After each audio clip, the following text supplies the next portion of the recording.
자, 로마서 13장로 드디어 넘어갔어요. 로마서 12장은 우리가 그리스도의 삶의 구체적인 어떤 모습에 대해서 바울이 가르쳐주고 있고, 13장 1절부터 7절까지 말씀은 이 국가와 나와의 관계, 즉 그리스도인의 굳이 얘기하자면 정치적 삶이라고나 할까, 뭐 이런 것들을 가르쳐주고 있는 건데, 저는 개인적으로 로마서 13장 1절부터 7절 말씀이 좀 어렵다고 생각해요. 왜 어렵냐면 이게 이 오해가 돼서 정말 수많은 부분에서 잘못 적용되는 사례가 역사 속에서 너무너무 많았어요. 이제 그래서 이 말씀을 우리가 아주 조심스럽고 제대로 다룰 수 있어야 우리가 말씀을 통해서 주시려는 하나님의 뜻을 발견할 수 있어요. 근데 이런 말씀이 사실은 진짜 해석이 필요한 말씀인 거죠. 도대체 어떤 말씀이기 때문에 그런가 우리가 같이 읽어봤잖아요. 1절부터 3절까지만 오늘 할 건데, 여기에서도 결국 그냥 읽으면서도 정말 이렇게 해야 된다고 이렇게 생각하시는 분이 있을지 모르겠어요. 왜냐하면 역사를 통해서 보면 수많은 독재자들이 이 1절부터 7절까지 말씀을 인용해서 자기의 정권을 유지하는 수단으로 이 말씀을 이용했습니다. 그러니까 이 말씀이 굉장히 가슴 아픈 역사를 만들어낼 수가 있었겠죠. 심지어 독일의 나치 정권도, 이 히틀러 말입니다, 나치 정권도 이 1절부터 7절까지 말씀으로 독일 국민들을 눌렀어요. 야, 성경에도 이러지 않냐? 너희들 우리한테 복종해. 이렇게 얘기가 된 겁니다. 그럼 바울의 이 말씀은 과연 그 나치들이 얘기한 그 이야기, 그리고 이 땅의 수많은 독재자들이 얘기했던 그 말대로 무조건적으로 권위에 또 국가 권력에 순종하는 것이 크리스찬의 삶의 태도임을 말하고 있는 걸까? 아니면 다른 분명한 의도가 있는 걸까? 이제 제가 성경을 읽을 때 이 역사적 배경을 여러분들한테 자세히 설명하는 이유가 있습니다. 역사적 배경과 그 시대 상황을 알지 못하면 우리가 성경을 100% 제대로 이해하기가 어려워요. 제가 늘 얘기하지만 성경이 굉장히 쉬운 언어로 돼 있고 모든 사람들에게 읽을 수 있는 그 언어로 번역돼 있고, 그리고 평신도들이 쉽게 접근할 수 있는 시대가 된 건 너무나도 귀한 일입니다. 그건 틀림없는 사실이고요. 성경 하나님도 우리에게 그렇게 성경을 개방하셨어요. 그래서 기록된 계시를 통해 우리는 신앙생활을 할 수 있죠. 그런데 성경 말씀이 잘못 적용되고 있는 예가 얼마나 많은지를 생각해 보면 정말 많거든요. 뭐 이단들도 성경 말씀으로 이단의 교리를 만들어내니까, 아까도 말씀드렸지만 수많은 독재자들도 이런 교리를 만들어내고, 또 히틀러 같은 경우는 이런 교리를, 이런 성경 말씀을 이용해서 국민들을 독재하고 유태인들 600만이 넘는 유태인들을 죽이는 그런 어떤 근거로 삼았으니까 이게 얼마나 비극적인 역사를 만들어내는지 몰라요. 그래서 성경은 우리가 하나님 말씀을 읽을 때 그 하나님 말씀으로 잘 받아들이면서도 그 성경을 잘 해석하려는 의지가 필요한 거예요. 그래서 이제 성경을 함부로 막 적용을 시키는 것은 위험하다. 왜? 성경이 진리이기 때문에 역으로 위험한 거죠. 하나님의 뜻을 왜곡해서 그 왜곡된 말씀이 절대화되면 악마화되는 거예요. 왜? 예수님 시험할 때 마귀가 하나님 말씀 인용해서 예수님을 시험해요. 그러니까 성경을 이렇게 뚝 따다가 시대적 배경과 상황과 이런 거 고려 안 하고 그냥 무조건 적용시키면 위험한 상황이 언제든지 발생할 수 있다는 사실을 여러분들이 기억해야 합니다. 그래서 우리가 뭘 해요? 성경 공부를 해야 된다, 이런 얘기 하잖아요. 공부는 뭐예요? 성경을 잘 읽기 위한 토대를 만들어야 된다라는 거예요. 그래요. 여러분 성경 읽는 거 좋아요. 말씀을 통해서 은혜 받는 거 좋아요. 그 말씀을 나한테 적용하는 것도 좋아요. 하지만 라는 퀘스천 마크가 들어가는 그 말씀은 여러분들이 여러분 자의로 마음대로 해석하지 마세요. 그리고 제가 얘기하잖아요. 모르겠으면 어떻게 하라고요? 넘어가면 돼요. 쉽잖아요. 이거 시험 보는 거 아니거든. 성경 여기 왜 몰라요? 그리고 여러분 빵점, 누구누구 권사님 50점, 이러고 제가 다음번 권사 직에서 박탈합니다 이렇게 안 할 거거든요. 그러니까 걱정하지 마세요. 하나님이 여러분 성경 그 부분 모른다고 천국으로 이렇게 데려가시다가 안 되겠다, 너는 낙제다, 우리 공무원 시험 보는 것도 아니고 그렇게 할 리가 없다는 거죠. 무슨 의도인지 제가 먼저 이렇게 깔고 가는 이유가 있는 거예요. 아름다운 음악도 감사한데 휴대폰을 꺼주시면 감사하겠습니다. 휴대폰 끌 수 있는 시간 잠깐 드릴게요.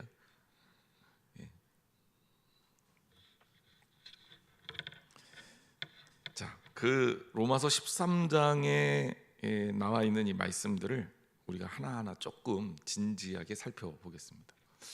제가 이제 그 성경 배경을 알아야 된다 뭐 이런 얘기 했잖아요. 로마서의 시대적 배경이 어딜까요? 어느 시대에 이 로마서가 읽히고 쓰여졌나요? 너무 어려워요. 제가 물어볼 땐 늘 답을 가르쳐주고 하는데 로마 시대. 누가복음은 누가 썼어요? 누가가 썼어요. 답을 다 가르쳐주잖아요. 로마 시대의 시대적 배경을 가지고 있어요. 그럼 우리가 로마 시대를 좀 이해할 필요가 있어요. 로마라는 나라는 그 당시에 엄청난 식민지를 가지고 있는 패권 국가예요. 그러니까 이 로마라는 나라가 정말 이탈리아 로마에서부터 비롯해서 이 지중해 일대를 완전히 다 장악했어요. 그 전에 이제 물론 헬라 제국이 있었죠. 헬라 제국은 그리스 윗동네, 그리스의 도시국가 중에 하나였던 마케도냐, 알렉산더로스 대왕이 그 일대를 다 잡아먹으면서 헬라 제국을 건설했는데 알렉산더 대왕이 30대 초반에 죽어요. 원정 갔다가 열병으로 죽거든요. 그러면서 이 헬라 제국이 이 엄청난 땅을 확보해 놓고 망하기 시작했어요. 그 망하는 땅을 접수한 나라가 로마입니다. 근데 로마는 여러 가지 면에서 특징적이죠. 로마라는 제국이 1000년을 간다. 이게 역사상 있었던 일이 아니에요. 1000년이면 우리나라 신라가 1000년을 갔다고 하지만 500년 삼국시대 500년에 존속했고 통일신라 500년 해갖고 1000년 가까이 됐잖아요. 그리고 고려시대가 500년, 조선시대가 500년. 그러니까 고려시대, 조선시대 합한 게 1000년이에요. 조선시대 이후에 지금 우리 역사는 얼마나 흘렀습니까? 아직 500년도 안 됐어요. 그러니까 이게 얼마나 긴 시간인지 여러분 생각해 보세요. 로마라는 나라가 그 넓은 땅덩어리를 통치한 게 1000년 동안 이루어졌어요. 문화로 이루었던 업적이요. 로마라는 나라는 진짜 대단한 나라예요. 왜냐하면 그 당시에 대부분의 나라가 왕정이었습니다. 왕정이라는 얘기는 왕이 독재를 하고 군주가 통치를 하는 나라였다는 거죠. 처음에 로마도 그랬어요. 그래서 로마의 황제들 중심으로 정치가 이루어졌죠. 그런데 로마의 혁명이 일어나서 로마가 나중에 공화정으로 바뀌게 되죠. 그래서 그 로마의 정치 체계를 지금도 못 따라가고 있는 나라들이 태반이에요. 여러분 잘 생각해 보세요. 이 지구가 지금 이 시대를 살아가고 있는, 정말 지금 21세기를 산다고 하는 이 땅에 지금 뭐 어마어마한 시대적 변혁이 일어나고, 그리고 정말 엄청난 발전을 이루고 다 휴대폰 들고 다니고 막 그러는 이 시대에 제대로 된 민주 정치를 하는 나라가 얼마나 될 것 같아요? 여러분 몇 나라가 될 것 같아요? 생각보다 그렇게 많지 않아요. 대부분의 후진국들 보면 부정과 부패, 그리고 거기에 이 수많은 독재자들이 선거하고도 상관없이 막 거의 그 나라를 다 잡아먹고 있죠. 최근에 어느 나라죠? 디폴트 선언해 갖고 그 국가 부도가 난, 갑자기 생각이 안 나네. 스리랑카 국가 부도가 났어요. 거기 대통령이 형제들이 4명의 형제가 통치를 하는데 대통령이 둘째, 외교부 장관이 첫째, 그 장관부터 자기네들이 다 해먹어요. 그거를 벌써 26년, 27년 동안 하다가 이번에 국가 부도를 냈단 말이에요. 그 국가 부도를 낸 것도 굉장히 웃겨요. 중국이 돈을 빌려줬어요. 5년 안에 갚아라. 그러고 돈을 빌려줬어요. 그리고 항구를 개발하는 거예요. 근데 스리랑카는 5년 안에 그 돈을 갚을 수가 없어요. 그러니까 중국이 어떻게 했냐? 그 항구를 뺏어버렸어요. 돈 못 갚는다고. 지금 그런 일들이 비일비재하게 일어나고 있어요. 그러니까 지금 우리가 살고 있는 이 땅에서도 정말 로마의 공화정을 따라가지도 못하는 정치 체계를 가지고 있는 나라들이 반도 넘습니다. 그러면 역으로 얘기하면 그 시대 로마 이후에도 한참 유럽은 봉건 사회가 계속됐고 그리고 군주 정치가 계속됐는데 그때 로마의 정치 체계라는 것이 얼마나 뛰어났고 얼마나 찬란했는지를 그대로 보여주고 있는 거죠. 물론 로마는 신분제도가 확실한 나라입니다. 평민들이 있었고 노예들이 있었고 그리고 귀족들이 있었어요. 근데 우리가 깜짝 놀랄 만한 것은 평민들의 대표인 호민관은요 귀족들의 대표인 사람과 맞먹는 권력을 가져요. 그러니까 로마의 정치 체계의 특징입니다.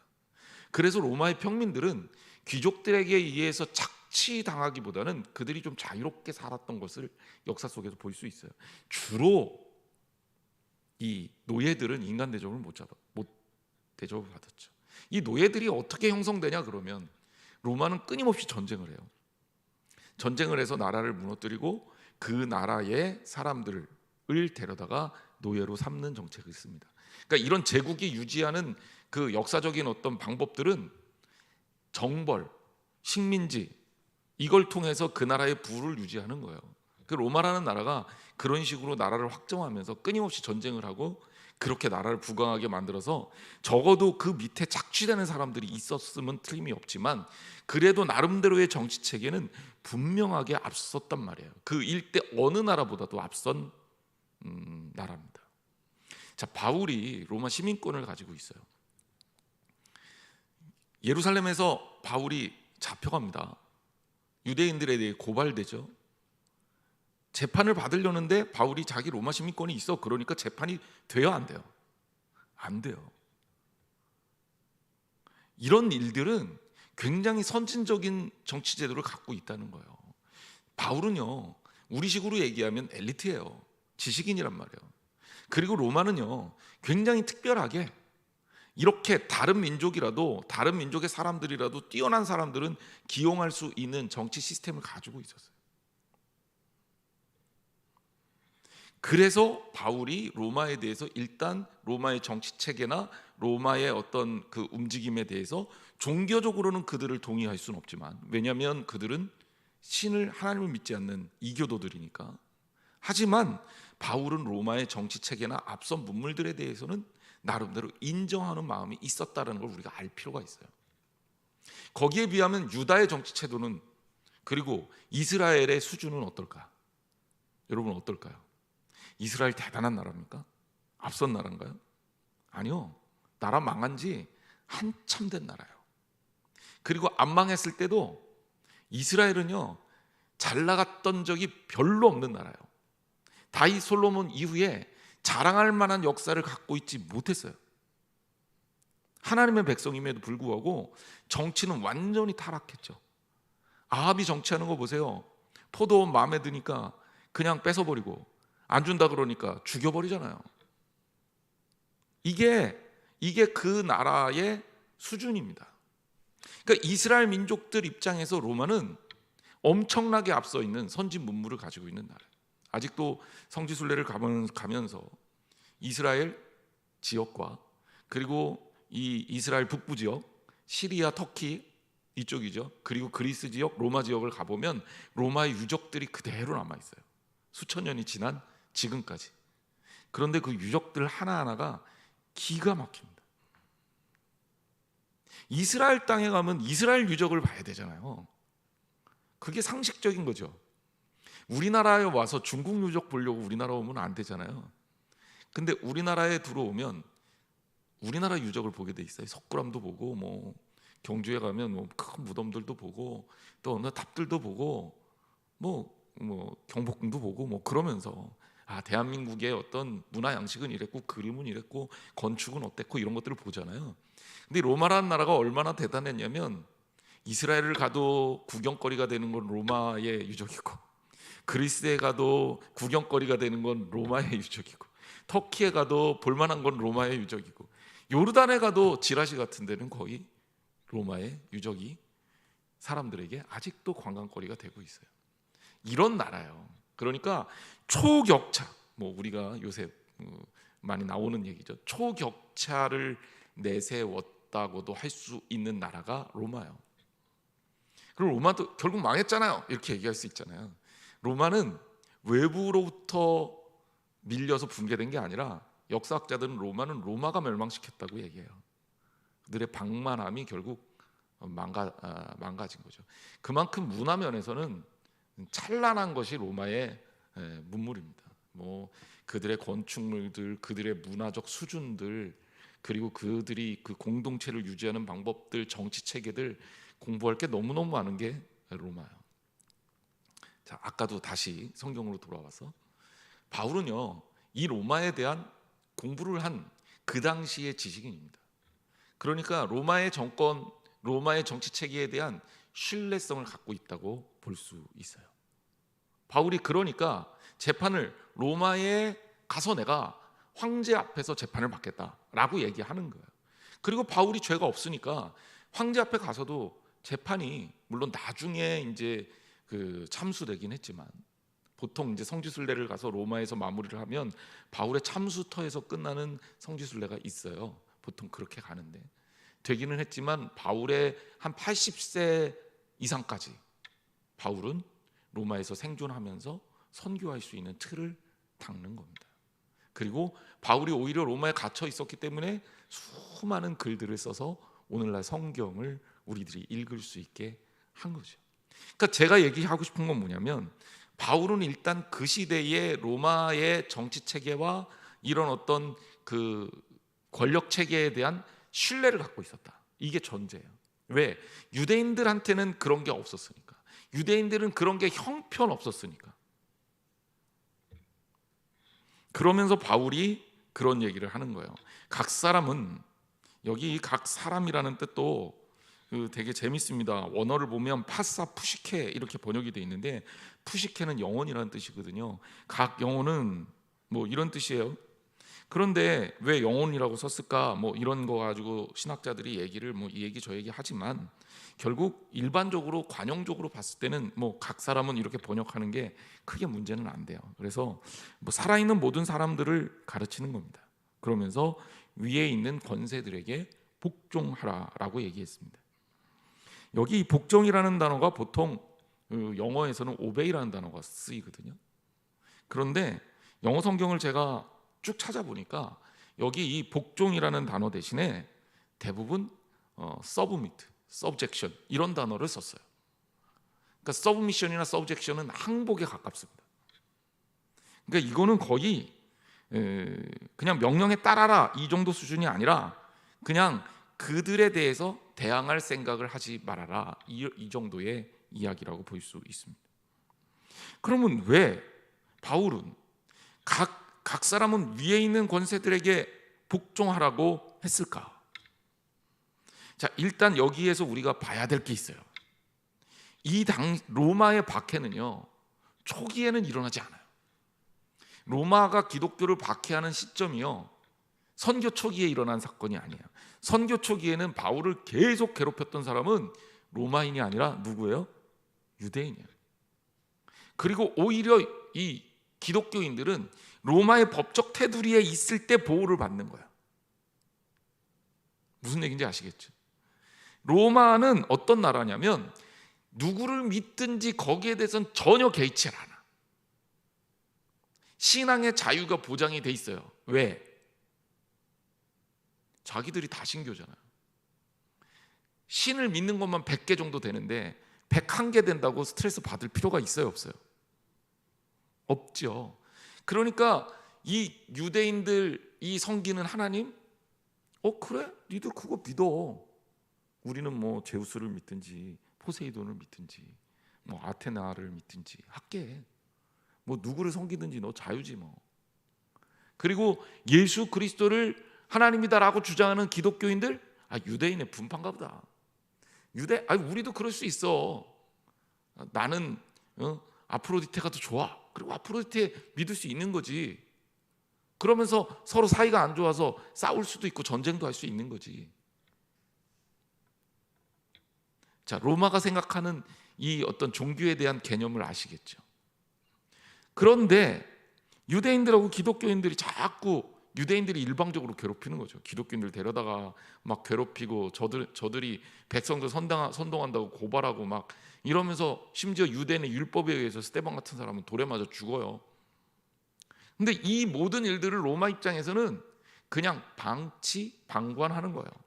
니네들의 문제다 이거죠. 니네들의 종교적으로 니네들의 문제다. 우리 문제가 아니야. 니네들이 누굴 믿든 우리는 개입 안 할게. 이게 로마의 태도였어요. 다만 저 사람들이 우리를 괴롭힙니다. 저 사람들이 우리를 못 살게 굴어요. 내가 저 사람들 때문에 못 살겠습니다라고 보호 요청을 했을 때 로마 군인들이 그들을 보호해 줄 수 있는 정치 권력을 가지고 있는 거죠. 오늘 우리 기준으로 따지면 경찰력인 거예요. 경찰력. 아까도 얘기했지만 이스라엘 민족은 그 어떤 나라에서도 이런 확고한 경찰력과 군사력과 앞선 정치 세계를 경험했던 사람들이 별로 없어요. 역사상. 그런 시점에서 바울이 신뢰를 가지고 있는 로마의 이 정치 권력은 이 기독교인들에게는 오히려 박해가 아니라 보호의 수단이 됐던 겁니다. 그래서 이 얘기를 한 거예요. 이게 나중에 바뀌죠. 어떻게 바뀝니까? 언제 바뀌냐? 로마인들이 황제를 신으로 떠받드는 황제 숭배를 요청해요. 그때 기독교인들이 반발하고 그것 때문에 기독교인들이 박해를 받기 시작한 거예요. 자, 그러면 그때는 어떻게 해야 되느냐? 여러분 벌써 이제 결론이 나와 있는데 우리가 일상적으로 권력을 하나님께서부터 주신다라고 얘기하잖아요. 역사를 보면 이스라엘 민족을 치리했던 쳤던 나라들, 하나님의 백성을 망하게 했으니 그 나라들 벌받아야 되겠지만 그 나라들을 움직이셨던 건 누구예요? 하나님이란 말이에요. 하나님은 그걸 알게 하셨죠. 너 아수르 의지하면 아수르로 인해서 구원받을 것 같냐? 너 애굽 의지하면 애굽으로 인해서 구원받을 것 같냐? 아수르도 애굽도 하나님의 손에 의해서 너희들을 치는 도구로 내가 쓰는 거야. 이게 성경이에요. 이게 구약의 메시지예요. 그러면 이 사상은 뭐냐면 하나님이 지금 로마라는 나라를 통해서 너희들을 치리하는 거다. 이걸 하나님의 섭리라고 얘기하는 거예요. 실제로 역사를 보면 결론적인 얘기지만 하나님이 그렇게 역사하신 게 틀림이 없어요. 왜? 로마라는 나라가 그 시대에 통치하지 않았다면 복음이 세계화 됐겠어요? 이거는 불가능했을 일입니다. 로마 시대였기 때문에 복음이 세계화된 거예요. 모든 길은 로마로 통한다. 로마 가도를 로마에 엄청난 공사를 해서 로마까지 냈어요. 그리고 바울이 그 길을 따라 전도를 해요. 그리고 그 바울이 가는 그 길을 따라 교회가 세워집니다. 이게 복음 전파의 역사예요. 그러면 바울은 얘기하는 거죠. 하나님이 로마를 통해서 이 시대에 우리에게 주고자 하는 하나님의 섭리가 있다. 그러니 너희들은 그것을 받아들이고 순복하고 순종해라. 그게 1절 말씀이에요. 권세는 하나님으로부터 나지 않음이 없나니 모든 권세는 다 하나님께서 정하신 바라. 그러므로 권세를 거스르는 자는 어떤 사람이냐? 하나님의 명을 거스름이니 거스르는 자들은 심판을 자치하리라. 자, 우리가 알아야 될 게 있어요. 기독교인들 중에 나는 세상 내가 사는 이 어떤 세상도 나를 구속할 권리가 없어. 나는 이 세상에 살지만 하나님 백성이니까 세상의 법으로 나를 뭐라 그러지 마. 나는 내 마음대로 살 거야. 맞아요, 틀려요? 틀려요. 큰일 나요. 예수님이 뭐라 그랬어요? 가이사의 것은 가이사에게, 하나님의 것은 하나님에게. 바울이 여기에 뭐라 그래요? 위에 있는 권세자들에게 어떻게 하라? 복종하라. 나중에 마틴 루터가 그런 얘기 비슷한 거 하죠. 우리는 두 왕국을 살고 있다. 하나는 하나님의 나라를 살고 있고 하나는 이 세상의 왕국을 살고 있다. 우리가 하나님 나라의 백성인 건 틀림없지만 우리가 아직도 세상에 속해 있기 때문에 이 땅에 속해 있는 자로서의 의무를 감당해야 된다. 마땅히 우리가 성실한 크리스찬이라면 이 땅에 하나님의 뜻대로 하나님의 섭리를 인정하며 이 땅에서 주님의 이 땅이 하나 주님이 주신 세상 권력에 순복해야 된다라는 것은 사실이에요. 그러니까 우리가 세금 내는 거 당연한 겁니다. 절세는 할 수 있어요. 하지만 탈세는 하면 안 됩니다. 우리가 국가에서 뭐 의무를 지라고 하는 거 마땅히 해야 됩니다. 나 하나님의 백성이니까 내 마음대로 살래, 이거는 안 되는 거예요. 왜? 그렇게 살 수도 없을 뿐더러 그렇게 했을 때 신앙이 건강해지기도 어려워요. 그래서 이 당시에 생겼던 아주 극단적 유대인들의 사고방식, 유대인들 중에 젤롯당원들이 있다 그랬죠. 열심주의자들. 이 젤로파들은 로마들하고 그냥 목숨을 바쳐 싸우기를 주저하지 않았어요. 그래서 성경에 열심당원 시몬 나오잖아요. 예수님의 제자들 중에도 있었어요. 그러니까 이 사람들은 로마하고 내가 싸우겠다 막 말도 안 들어, 세금도 안 내, 그러고 막 싸우는 사람들이에요. 근데 이게 좋은 영향을 미쳤냐? 결국은 좋지 않은 영향을 미칩니다. 그리고 기독교인 중에 만약 그런 사람들이 있다 그러면 그것은 오히려 하나님의 뜻을 거스르는 거다. 왜? 우린 더 큰 목표가 있잖아요. 더 큰 목표가 뭐예요? 하나님의 뜻을 이 땅에 실현하는 거.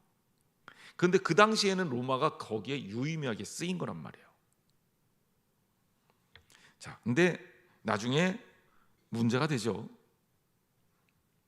그 권세가 하나님으로부터 나온 것이 아니라면, 만약에 하나님을 대신해서 자신이 옳다, 내가 하나님이다, 즉 가이사가 자기의 권위를 한계를 넘어 하나님의 영역을 주장하면 그때는 어떻게 해야 될 건가?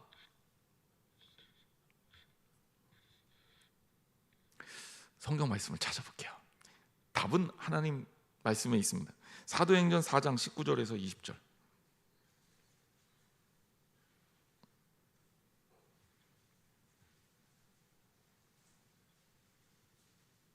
사도행전 4장 18절부터 보죠. 18절에서 20절까지. 우리 같이 한번 읽어보겠습니다. 시작. 그들을 불러 경고하여 도무지 예수의 이름으로 말하지도 말고 가르치지도 말라 하니, 베드로와 요한이 대답하여 이르되 하나님 앞에서 너희 말을 듣는 것이 하나님 말씀을 듣는 것보다 옳은가 판단하라. 우리는 보고 들은 것을 말하지 아니할 수 없다 하니. 사도행전 5장 29절 말씀도 볼게요. 사도행전 5장 29절 같이 읽습니다. 베드로와 사도들이 대답하여 이르되 사람보다 하나님께 순종하는 것이 마땅하니라. 아멘. 자, 우리가 하나님의 섭리라는 큰 틀에서 이 역사를 바라볼 줄 아는 통찰력이 있어야 되는 거예요. 이래서 이 권력이 하나님으로부터 났고 하나님께서 이들을 통해 우리들에게 주시는 메시지가 있다면 우리는 이 땅의 권력에 순종하는 것이 마땅합니다. 하지만 그 권력이 하나님을 떠나고 하나님과 대립적인 관계에 있다면 마땅히 우리는 하나님을 택할 줄도 알아야 돼요. 그래서 로마 후기에 중기 후기부터 황제 숭배가 시작이 되면서 기독교인들이 그것을 거부하죠. 그러면서 박해가 시작이 되고 황제들이 기독교인들을 박해하면서 자기들의 정치적 이용물로 삼았어요. 자, 그런데 누가 이겼습니까? 황제는, 그런 황제들의 시대가 통치가 계속됩니까? 결국 끝나고 기독교는 로마의 국교가 돼요. 하나님의 섭리는 이런 식으로 이루어지는 겁니다. 절대로 하나님을 대적하는 세력이 하나님을 대신할 수 없어요. 그러니까 이 말씀을 자기가 원하는 대로 인용하는 세력들은 굉장히 위험한 사람들입니다. 그러지 않아야 되는 거죠. 분명히 우리에게 주시는 말씀은 뭐냐면 하나님이 최우선순위예요. 어떤 권력이 하나님의 정의에 합당하지 않는다, 또 하나님과 대적한다 하면 우리는 그것을 인정할 수 없다는 거예요. 다만 그 세력을 통해서 하나님이 우리에게 주고자 하는 메시지가 있다라고 한다면 우리는 거기에 순복할 수 있어야 된다. 유다의 말년에 하냐냐 선지자와 예레미야 선지자가 있었어요. 하냐냐 선지자는 선지자가 아니죠. 가짜지. 이제 가짜 선지자인데 이름은 선지자니까. 하냐냐는 어떻게 했냐면 백성들한테, 야, 바벨론 뭐하러 무서워해? 하나님이 우리와 함께 하시는데 쟤네들 우리한테 게임도 안 돼. 걱정하지 마. 그리고 오히려 바벨론을 의지할 거면 저 밑에 애굽에 가서 구원병을 요청하라고. 그런데 예레미야 선지자는 뭐라고 얘기했냐면, 하나님이 바벨론을 통해서 우리 민족을 치시는 거니 항복하고 오히려 우리의 신앙을 온전하게 지켜라. 너희들이 교만하게 하나님을 떠난 백성이 아니냐. 회개하고, 그리고 그 죄값으로 너희들이 이 바벨론의 지배를 받을 수밖에 없다고 예언했어요. 누구 말이 맞아요? 예레미야가 맞죠. 우리가 봤을 때, 지금 우리가 봤을 때 그 당시 백성들은 어땠을까요? 하나냐가 더 좋았죠. 인기가 누가 더 좋았을까요? 하냐냐가 좋았죠.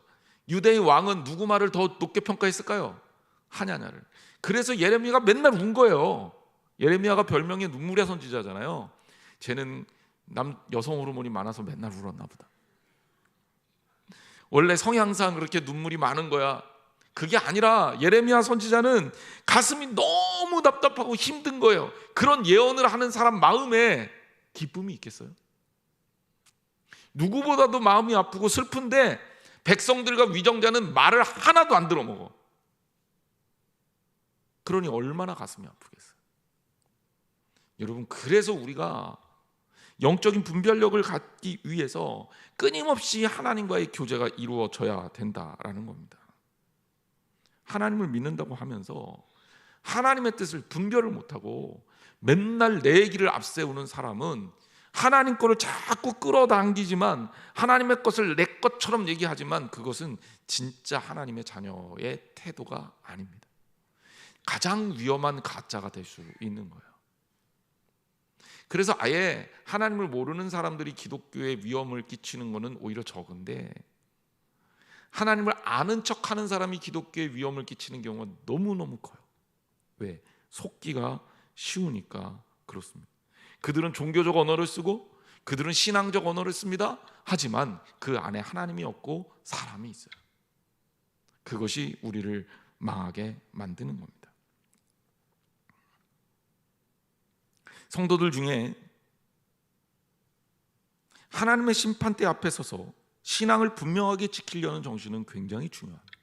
하지만 시대를 통과하는 하나님의 뜻과 하나님의 의지를 온전하게 이해하는 것은 더더욱 중요합니다. 히틀러가 독일을 독재하기 시작하면서 히틀러도 선거에 의해서 뽑힌 그 나름대로 민주적 과정을 통해서 그 권력을 쟁취한 그 독일의 총리예요. 그런데 이 히틀러가 나치를 만들어서 가짜 정신을 심어주기 시작했죠. 그러면서 반항하는 그리스도인들에게 얘기합니다. 야, 봐, 너희들 나한테 순복하는 게 하나님 뜻이야. 여러 지식인들이 다른 방법의 태도를 취했어요. 똑같은 신학자들이라 하더라도 나는 여기서 못 살겠구나, 나는 히틀러와 싸울 자신도 없구나.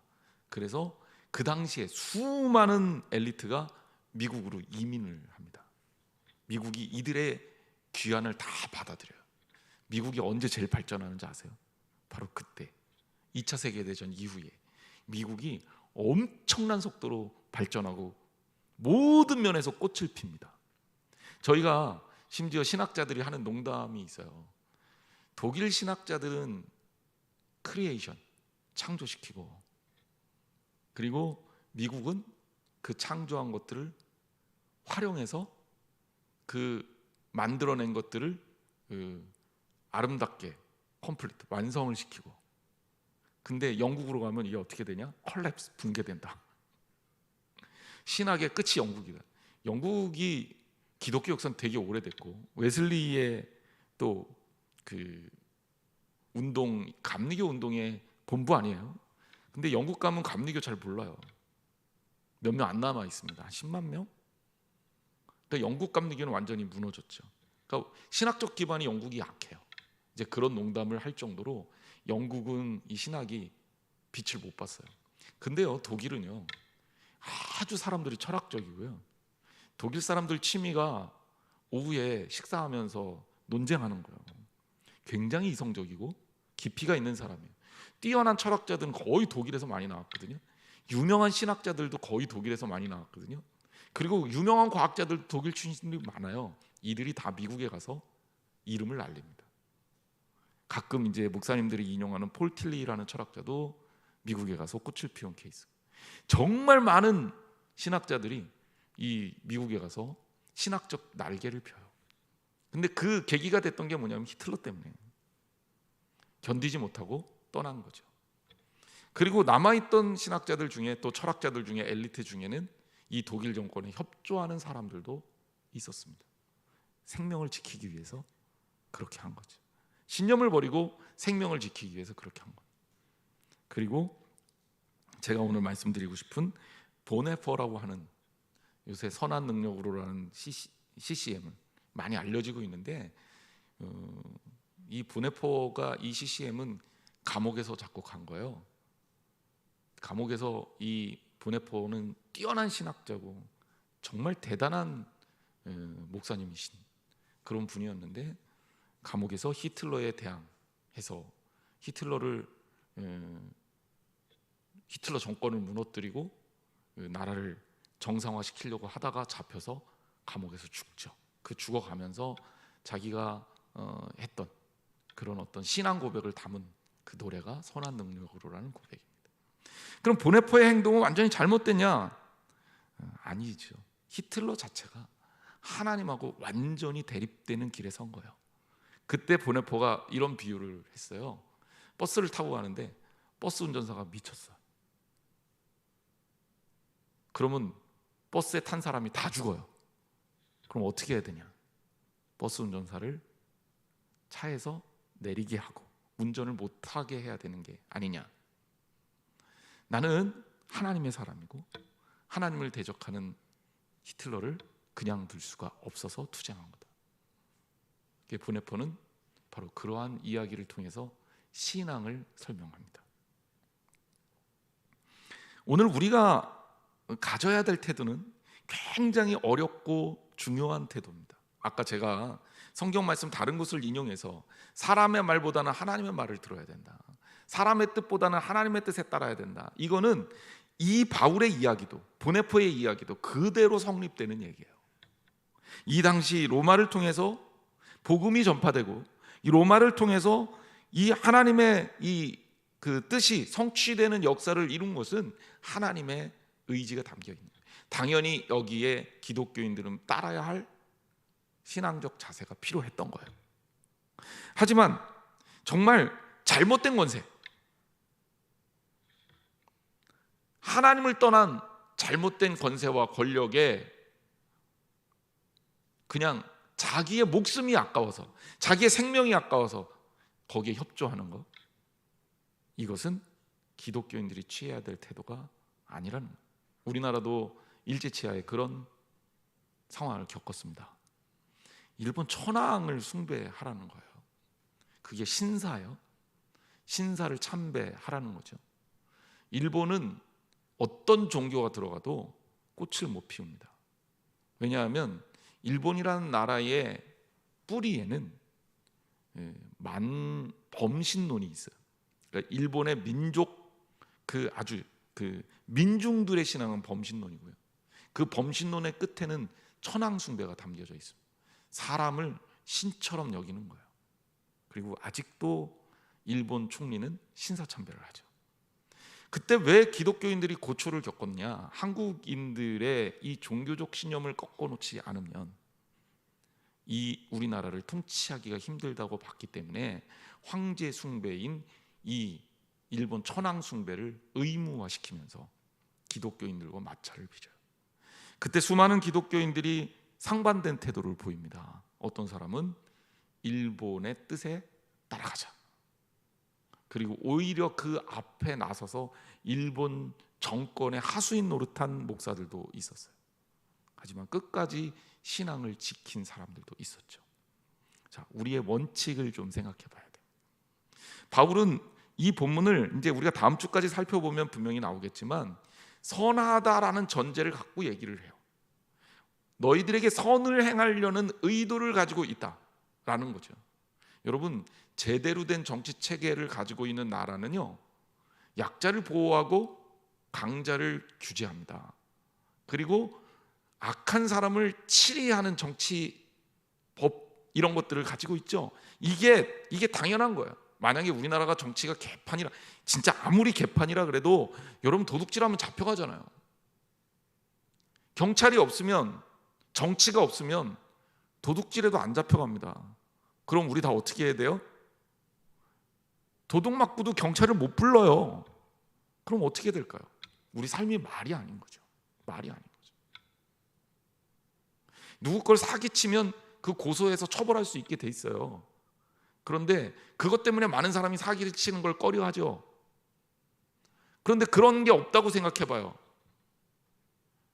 그러니까 지금 제가 잠깐 얘기한 것만으로도 우리가 뭐 옳고 그르니, 공정하니 공정하지 않으니 이런 얘기들 많이 할 수 있어요. 저도 지금 불만이 많은 사람입니다만, 그럼에도 불구하고 우리가 일반적으로 봤을 때 그래도 제대로 된 나라에서 정치 체계는 선을 지향하고 있다라고 볼 수가 있는 겁니다. 이런 때는 이 정치를 인정할 수 있는 거죠. 하지만 이게 어느 날 갑자기 확 돌아서서 하나님을 대적하고 하나님 믿는 사람을 핍박하며 하나님의 뜻과 완전히 상반된, 그리고 모든 인류를 적으로 돌리는, 하나님의 백성들을 죽이려고 하는, 그리고 혐오와 그리고 편견에 빠져서 자기의 정치적 이득을 위해 누군가를 핍박하는 이런 세력에 대해 우리가 순종할 필요가 있냐? 사람들 사이의 일이라면 모르지만 하나님과 대적했을 때는 우리는 무조건 하나님 편에 서야 합니다. 이게 성경의 답이에요. 그러니 여러분, 나라와 민족을 위해서 기도해야 돼요. 그리고 러시아와 우크라이나의 전쟁이 아직도 끝나지 않고 있지만 여러분, 여기에 담겨진 인간의 탐욕을 읽을 줄 알아야 돼요. 다른 나라 얘기가 아니에요. 우리나라 이야기가 될 수도 있는 이야기입니다. 우리나라 같은 경우는 참 가슴이 아픈 게 남과 북이 분단돼 있고 전쟁의 위협이 아직도 상존하고 있고, 우리가 아직도 전쟁을 끝낸 게 아니라 휴전 상태이기 때문에 코리아 디스카운트가 아직도 존재합니다. 그 사이에 여기까지 온 것도 진짜 기적 같은 일인데, 앞으로 우리가 하나님께서 우리가 누릴 수 있는 자유, 생각해 보세요. 중국 같은 경우는 그냥 나라가 뭐 아예 셧다운 시켜버리고 움직이지도 못하게 하는 그런 상태로 몰아가잖아요. 그럼에도 찍소리도 못하는데 우리는 그래도 여기에서 하나님 안에서 모일 수 있는 자유를 마음껏 누릴 수 있다는 것. 여러분, 그렇다면 우리가 이 나라를 더욱더 아름답게 지켜야 될 책임도, 그리고 거기에 하나님의 뜻도 거기에 있는 것. 우리를 위해서도 당연히 온전하게 아름다운 나라를 세워가는 것은 반드시 필요하다는 것을 알 수가 있습니다. 오늘은 조금 이 본문이, 성경 본문이 가르치는 내용이 약간 좀 그런 내용이다 보니 여러분들하고 좀 이런 이야기를 했어요. 하지만 이것은 여러분 현실입니다. 우리들에게 주어진 현실이에요.